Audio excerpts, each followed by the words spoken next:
안녕하세요. 한지연입니다. 반갑습니다. 오늘은 저와 함께 도낭 막고글에 들어가 보실 텐데요. 도낭 막고글은 그 벽화의 길이만 합치면 만리장성보다 길다고 할 만큼 다양한 벽화를 볼 수 있고요. 동시에 불상과 보살상의 숫자는 아직 다 헤아려지지 않을 정도로 많은 곳이에요. 게다가 처음 막고글이 생겨났을 때부터 중국의 명청시대까지 계속 굴을 만들거나 또는 불보살상을 조상하거나 그리고 벽화를 그리는 일이 있었기 때문에 시대를 아우르는 세계 최대의 박물관이다라는 별명을 가진 곳이기도 합니다. 그야말로 세계유산 중에서도 아주 중요한 보고라고 할 수 있는 곳인데요. 그럼 막고글은 언제, 누구에 의해서 처음 생겨났을까요? 이 문제를 추정할 수 있는 자료들이 있는데요. 통상 두 가지 자료를 이야기하는데 저는 이 시간에 한 가지 더 추정해 볼 수 있는 자료까지 총 세 가지 내용을 말씀드리도록 할게요. 첫 번째 자료는 중국 당나라 시대의 자료인데요. 성력 원년, 그러니까 698년인데요. 이회양이라는 사람이 이곳 막고글의 석굴을 수리할 당시 조성한 기념비인 이회양 중수 막고글 불감비라고 하는 비문에 적힌 내용입니다. 이 비문에는 낙준이라는 승려가 숲속에 살다가 이 땅에 이르러 삼위와 명사 두 산을 마주하니 갑자기 금빛이 빛나는 것을 보고 석굴을 열었다라는 내용이 나오고 있어요. 그리고 이회양은 낙준이 석굴을 조성하기 시작한 시기를 전진시대 건원 2년이라고 적고 있어서 첫 번째 자료인 이회양 중수 막고글 불감비를 통해서는 도낭 막고글이 366년에 처음 개착, 그러니까 석굴을 조성했다고 추정할 수 있습니다. 두 번째 자료는요, 처음 우리 오리엔테이션 시간에 잠깐 말씀드렸던 폴 펠리오라는 탐험대장 기억나시나요? 바로 폴 펠리오가 수합했던 펠리오 문서예요. 펠리오 문서인 P2691호인 사주 지지장권에서는 영화 8년 개축년 처음 굴을 세웠다라는 문구가 적혀 있어요. 여기서 말하는 영화 8년은 353년을 뜻하는데요. 앞서 말씀드렸던 첫 번째 자료인 이회양 중수 막고글 불감비에 적힌 366년보다 13년 더 이른 시기인 거죠. 두 자료에 근거해 보면 도낭 막고글은 4세기 중반에 처음 개착되었다는 점은 분명한 것 같아요.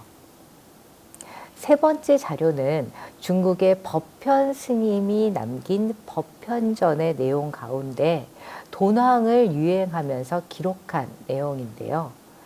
법현 스님은 융한 3년, 399년입니다. 석지엄 스님과 보은 스님을 이곳 사원에서 만났다라고 적고 있어요. 이 지역에서 사원의 역할을 하고 있었던 장소가 막고글 외에 특별히 거론될 장소가 없기 때문에 막고글이 존재하고 있었음을 추정해 볼 수 있는 것이죠. 법현 스님의 이런 기록은 도낭 막고글의 개착 시기와 직접적인 연관성은 없지만 적어도 막고글이 당시 스님들의 수행 공간으로 활용되고 있었음을 알 수 있는 자료예요. 그러니 도낭 막고글은 4세기 중반 무렵 낙준이라는 승려 또는 승려의 신분을 가진 사람이 석굴을 짓기 시작해서 집단을 이루며 수행했던 공간으로 시작했다는 것을 알 수가 있는 것이죠. 자, 시작점을 알았다면 막고글에 들어가기 전 한 가지 정보를 더 알아야 하는데요. 첫 번째 말씀드렸던 자료인 이회양 중수 막고글 불감비, 라고 할 때 중수라는 단어의 의미예요. 처음 열었던 석굴부터 옆에도 열고 그 옆에도 또 열고 했지만 시대가 흘러서 석굴을 더 열고 싶어도 이제는 공간이 더 없는 거예요. 게다가 굉장히 좋다라고 생각하는 자리는 누구나 보기에 다 좋은 자리죠. 이런 좋은 자리는 앞선 시대에 이미 차지해버리고 말았으니 후대의 사람들은 그 좋은 자리를 탐내지 않을 수가 없었겠죠. 좋은 위치에 석굴에 들어가 보니 요새 부처님과 다른 모습의 부처님이 자리 잡고 있다던가 혹은 새로운 벽화를 조성하고 싶은데 옛날 벽화가 있다던가 하니 사람들은 어떻게 했을까요? 맞습니다. 부처님도 지금 조상하고 싶은 우리의 지금 현재 부처님으로 대체하기도 하고 벽에도 지금 그리고 싶은 부처님 이야기를 그리게 된 겁니다. 특히 벽화의 경우는 기존에 있던 벽화를 지워버리고 다시 그린 것이 아니라 기존 벽화 위에 다시금 벽을 붙이고 그 위에 부처님 이야기를 그리게 되었던 것이죠. 이처럼 이미 이전 시대에 개착해서 그 안에 부처님의 세계를 구현한 공간을 재활용하는 작업을 중수라고 표현한 거예요. 물론 일반적인 보수나 훼손된 벽화를 부분 채색하는 등의 그런 작업 역시 우리가 중수의 작업에 포함할 수는 있지만 앞에서 말씀드린 그런 방식으로 작업하는 것이 더 많은 퍼센테이지를 차지하고 있어요. 그러다 보니 앞선 시대의 석굴이 동시에 후대의 석굴군으로 분류되는 그런 현상도 볼 수 있는 곳이 도낭 막고굴이죠. 이런 정보를 갖고 이제 석굴 안으로 들어가 보실까요? 현실적으로 모든 석굴 안으로 들어가 볼 수는 없을 것 같고요. 오늘은 일단 수당시대 이전에 형성된 석굴로 들어가 볼 예정입니다. 먼저 가장 오래된 석굴이라고 알려져 있는 285굴인데요. 화면으로 보시는 285굴. 상당히 넓은 공간이면서 동시에 벽화가 가득하다는 것을 느끼실 수 있을 거예요. 이 넓은 석굴에서 우리는 우선 천정부터 살펴볼게요. 일반적으로 석굴이나 우리 사원의 천정부는 연화문을 많이 볼 수 있죠. 그런데 이곳 285굴의 천정은 일단 그 모양부터 평평한 것이 아니라 한가운데가 네모난 모양을 갖고 있고요. 그 네모난 모서리마다 사다리꼴로 펼쳐 나가는 면을 각각 가지고 있어요. 이런 천정 형태에 대해서 돛박을 뒤집어 엎어놓은 듯하게 생겼다라고 해서 우리는 복두형 천정이라고 부르고 있어요. 그런데 연화문은 아니더라도 어떤 불교적인 도상이 펼쳐질 거라고 상상하곤 하지만 지금 보시는 것처럼 전혀 불교적인 도상은 찾아볼 수가 없어요. 사다리꼴로 펼쳐진 네 면 중에 동쪽 측면의 천정을 보시면요. 중국 황제의 시초라고 알려져 있는 복희의 모습을 찾아볼 수 있어요. 화면에서 좌측 위치에 있는데요. 기역자로 생긴 자를 손에 들고 가슴 앞에는 태양을 상징하는 큰 원 안에 삼조고가 표현되어 있습니다. 또 복희와 마주보고 있는 여와의 모습도 보이는데요. 여와는 컴파스를 손에 들고 복희와 마찬가지로 가슴 앞에는 달을 상징하는 큰 원 안에 두꺼비가 표현되어 있어요. 여기서 서쪽 측면의 천정으로 시선을 옮기다 보면 모서리 부분에 생김새가 마치 도깨비 같고 장신구가 길게 늘어져 있는 무언가를 보실 수가 있죠. 도철이라고 하는 중국의 신인데요. 사실 말이 신이지 아주 못돼 먹은 사람이었어요. 기록에는 이런 이야기가 전해지고 있어요. 진을 씨에게 무능한 아들이 있었는데 음식과 재물에 욕심을 부리며 탐욕과 사치에 빠져 만족할 줄 모르고 재물을 긁어모았는데 그럼에도 만족함이 없었다. 고아나 과부도 구분하지 않고 빈궁한 자나 부족한 사람도 불쌍히 여기지 않았다. 천하 사람들이 그를 삼흉에 비교하며 도철이라 불렀다라고 전해지고 있는데요. 무지하고 악업을 쌓고 선함과는 거리가 먼 사람이었어요. 실제 주변에 이런 사람들이 있으면 우리는 두려움을 갖거나 피하게 되죠. 그리고 불교에서는 이런 존재를 일천재라 부르고 성불과는 좀 거리가 멀다고 얘기를 하죠. 어쨌든 이 진훈 씨의 아들을 사람들은 도철이라 부르고 악신으로 나름 신격화시킵니다. 그럼 도철은 어떤 역할을 했냐? 주로 망자의 무덤을 지키는 첫 번째 문지기 역할을 했어요. 시간이 지나면서 점차 성과 속의 경계를 보여주는 신의 역할로 변화되기는 하는데요. 이처럼 중국인들이 생각하는 성스러운 공간을 지키는 문지기 신도 이곳 도낭 막곡을 초기굴에 보이고 있는 것이죠. 이제 도철을 지나 서쪽 측면의 천정을 한번 보실까요? 동쪽 천정에서 보신 복희와 여화가 대칭으로 서로 마주보고 있듯 여기도 서로 마주보고 있는 무언가가 보이시나요? 동글동글한 구슬 같은 것을 들고 있는 그런 모습을 하고 있는데요. 바로 천둥을 관장한다고 알려진 뇌공의 모습입니다. 천둥이 우르르 쾅쾅 칠 때 소리가 마치 여러 개의 북을 치는 것과 같다고 느꼈었나 봐요.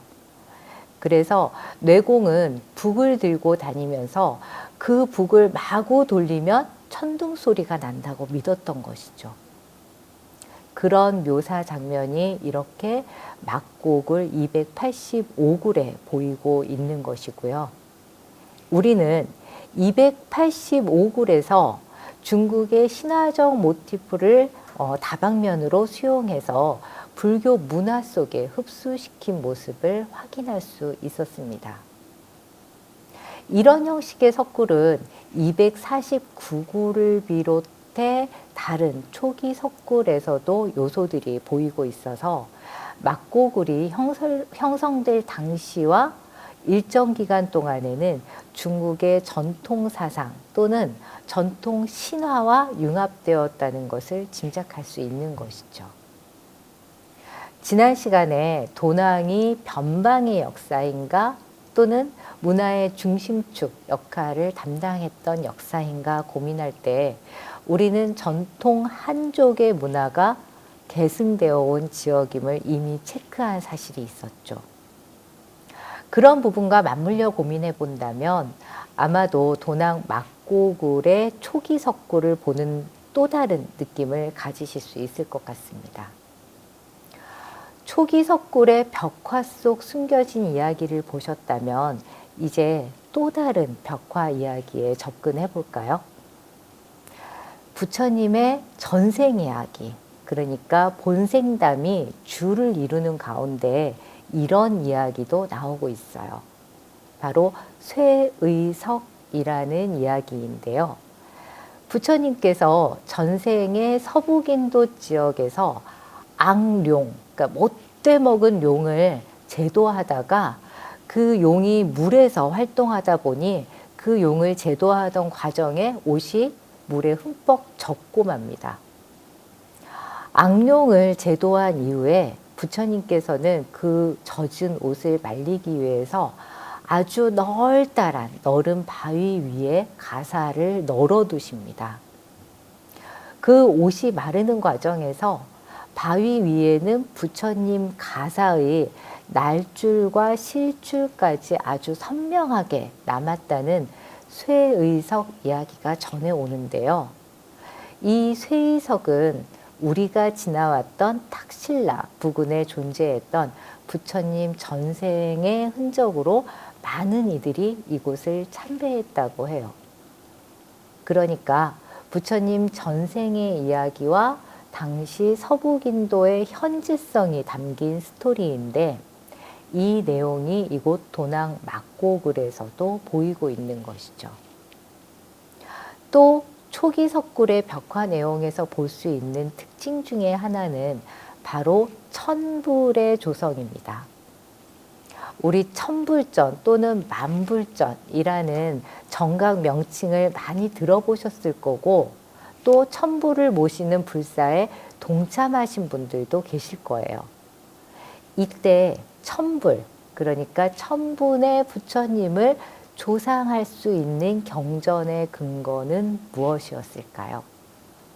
바로 현겁경이라고 하는 불명경인데요. 이 불명경류에는 주로 부처님의 명호만이 등장을 하고 있어요. 불명경의 가장 원형이면서 초기 대승불교 경전으로 분류되는 현겁경이 당시 많이 유통되었는데요. 이곳 도낭 막고글에서는 이 현겁경에 근거해서 벽면 가득히 천불을 조성하는 문화도 존재했던 겁니다. 이처럼 초기 석굴에서는 중국의 전통 신화 속 신의 모습부터 부처님의 전생 이야기, 전생과 당시 순례의 대상이 되는 공간 속 이야기, 또 현겁경 등 정말 다양하게 부처님 이야기를 자유롭게 펼쳐냈던 것입니다. 이런 벽화를 배경으로 초기 석굴에서는 어떤 부처님을 모시고 있었는지 이것도 한번 살펴봐야겠죠. 화면으로 보고 계신 부처님의 모습은 275굴에 모셔진 미륵 부처님이에요. 아주 둥근 얼굴형에 정말 얇은 옷을 입고 계시지만 다리 부분을 보시면 U자형으로 흘러내리는 옷의 문양을 보실 수가 있어요. 우리가 지나왔던 간다라 부처님의 옷의 문양을 보면 이처럼 U자형으로 흘러내리는 문양을 갖고 있는데요. 다시 말해서 간다라 부처님의 모습이 거의 그대로 투영돼서 이곳 부처님도 조상한 흔적을 볼 수 있는 겁니다. 자, 벽화를 보기 위해 들어갔던 285굴에 모셔진 부처님 모습을 보면요. 가사를 입고 있긴 하지만 가슴 부분에 매듭이 보이고 있고 상당히 갸름한 얼굴을 하고 계시죠. 자, 여러분. 부처님께서 입고 계신 가사에 매듭이 있을 수 있었을까요? 전혀 생뚱맞은 느낌이 드실 거예요.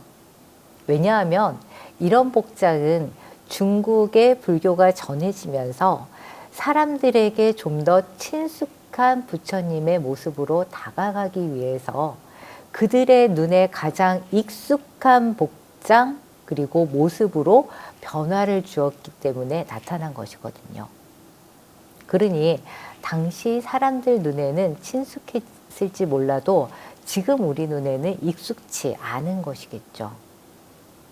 왜 이렇게까지 했는가라는 부분을 고민해 본다면 중국 사람들에게 불교는 이민족의 종교를 넘어서서 오랑캐, 정말 상종하면 안 된다라고 하는 오랑캐의 종교로 인식되는 일이 왕왕 있었어요. 충과 효를 강조하는 중국인들에게 부모님이 물려주신 머리를 삭발해버려 없애버린다던가 결혼을 해서 출산을 하지 않는 것은 불효일 뿐만 아니라 국가의 병사의 숫자 숫자를 줄이는 일이니 결국 불충의 개념으로 받아들였던 것이죠. 그러니 스님들의 이런 모습은 거부감을 불러일으키기도 했는데요. 이런 문제들을 극복하기 위해서 불교에서는 유연하게 그들의 문화와 닮은 꼴을 이처럼 부처님 모습 속에 투영시키기도 했던 거예요. 아까 보셨던 285글의 천정벽화 내용 역시 그런 측면으로 본다면 좀 더 이해가 선명하게 되실 것 같고요.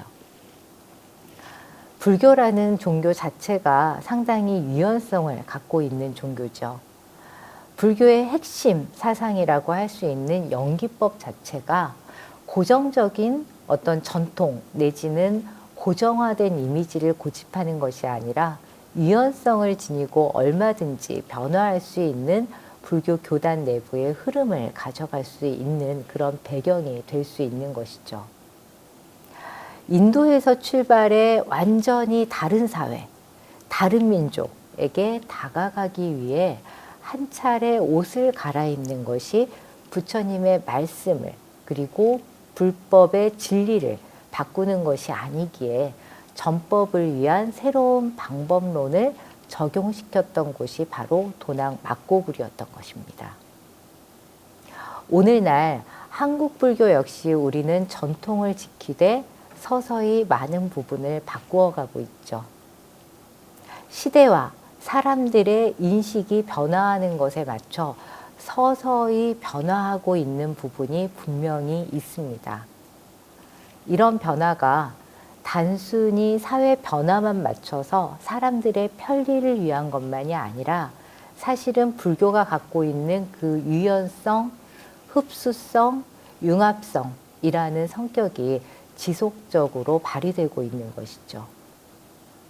과거 도낭 막고굴의 모습 속에서 우리는 지금 현재를 다시금 점검하거나 변화할 수 있는 부분을 함께 고민해 볼 수 있을 것 같아요.